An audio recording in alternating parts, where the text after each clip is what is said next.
Normai, haere welcome. I'm Bruce Munro. With me is International Relations Specialist Professor Robert Patman, and this is Global Insight. The unexpected death of a high-ranking Russian government official raises questions about Vladimir Putin's grip on power. Is trouble on the horizon? Welcome, Robert. Morning, Bruce. So who was Roman Starovoyt?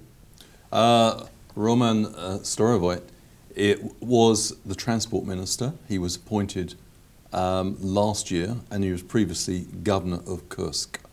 And he was he's a United Russia party member, so he was seen as very supportive of Mr. Putin and indeed the invasion of Ukraine. And we know that he was fired by Mr. Putin on the morning of the 7th of July. And by the late afternoon, he was found dead. It's suspected that he committed suicide. As you said, Starovoyt was the former governor of Kursk region, which is a bordering Ukraine. Is his death in any way related to Russia's war with Ukraine? It's highly likely that is the case. Starovoyt was formerly governor of Kursk, and he held that position before the Ukrainian incursion into Kursk. And during that period as governor, he was given the responsibility for fortifying the border region with Ukraine. And that involved a substantial sum of money from the federal government to the Kursk regional authority headed by Starovoyt. He was then, two intervening events. Ukraine went on to invade Kursk, and it's only recently, earlier this year, that Russia finally expelled the Ukrainian presence from Kursk. The second intervening event was that Starovoyt was promoted to transport minister. However, given the humiliation this caused Mr. Putin, the ease by which Russia was exposed to the Ukrainian incursion, that led to considerable concern in Moscow. And an investigation was carried out. In short, the fortification wasn't done as specified, and a substantial sum of money was missing. And this led to an investigation which quickly found that was embezzlement.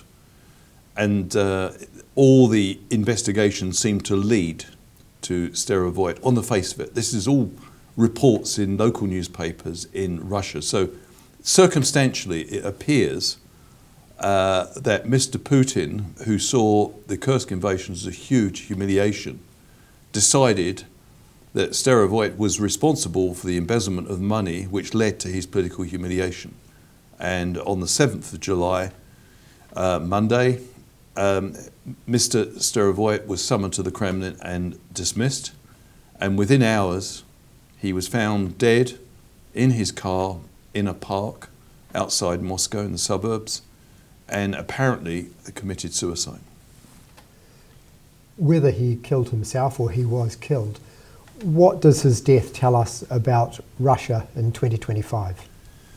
I think it points some Russian observers of drawing parallels with the 1930s and the current situation. Mr. Putin's under a lot of pressure for reasons we can go into shortly, but the reason that Russian observers draw parallels is a number of Stalin's ministers decided after dismissal to kill themselves. And that indicates that the Russian political system, if you fall out of political favour, there's no way out. And one Russian political analyst, now based in Washington, said that the parallels with the 1930s were that when Stalin dismissed ministers, they felt they either had to kill themselves or they would face long-term prison sentences with their families being suffering in the process. So suicide was seen as the neatest way out in such a situation. It also points to the fact that Putin has now concentrated enormous power in his hands. He's always had choreographed or simulated elections where he always emerges as the victor, and many of his opponents don't make it to the polls. But I think there were changes in 2020 that further concentrated power in his hands. But the fact that Mr. Putin has so much power, and there's a hint of desperation in the regime now. Remember, he launched a special military operation 4 years ago, almost 4 years ago, in Ukraine in February 2022. That was supposed to be over in a matter of weeks. Fast forward to now, more than 1 million Russian casualties. Now, in the short term, that has had some economic benefits to the regime because the regime has invested massively in the military sector. So there's been creations of jobs in the military sector. And also, some ordinary families have been given enormous financial incentives for male family members to join the army. Sometimes signing on fees of between 20 and 30,000 US dollars or the equivalent. However, many of them are not coming back. And the second thing is that those short-term measures, which were designed to gear up the Russian invasion effort, they may have short-term economic benefits, but they may also have long-term negative consequences for the carrying capacity of the Russian economy. As the military sector expands, the productive part of the economy begins to shrink, putting bluntly. So Mr. Putin's facing challenges on two fronts. He's got economic problems. Last year, the Russian economy, to the surprise of many observers, grew at 6%, but that figure has dropped dramatically this year, and there are shortages in basic food staples. For example, potatoes.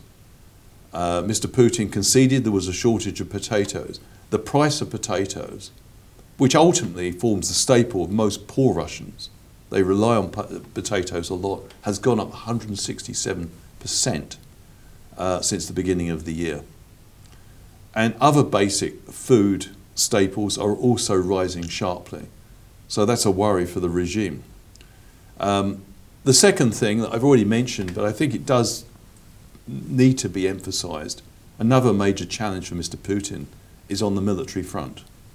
Yes, he's made some progress at enormous cost, but it now seems that Mr. Putin, who is throwing everything into the battle with Ukraine, is not making substantial territorial gains, and he's having to use up to 1,000 missiles a day in some cases. Now, it's terrible. It's doing terrible damage to the infrastructure of Ukraine because Ukraine's capacity to defend itself against the missiles has been hurt by a pause in military support from the United States. But the thing to note here, we must distinguish between the short term and the long term. Mr. Trump seems to be in the process of now reassessing his relationship with Putin for the first time since 2016, as far as I can see. And he used very strong language, I can't repeat it on air, to describe the way Putin had deceived him over a peaceful settlement. And he said this week that he will be resuming military aid and he will be giving air defence capabilities again to the Patriot systems, as the Ukrainians call it, in Ukraine.